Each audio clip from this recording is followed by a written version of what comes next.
Antiques are timeless, classic, and often one of a kind.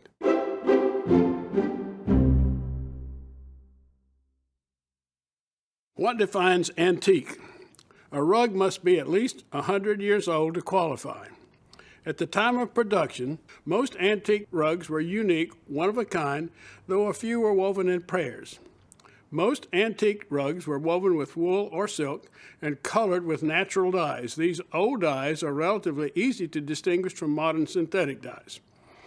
Rugs from many weaving districts have dates woven into the pile, and these are for the most part fairly accurate. As with most things, not all antique rugs are collectible. To be collectible, a piece should be in good condition, have even height pile overall, a good selection of color and design. Good quality restoration of small areas is acceptable. The rug should be intact, that is, it should have complete border stripes at the sides and ends.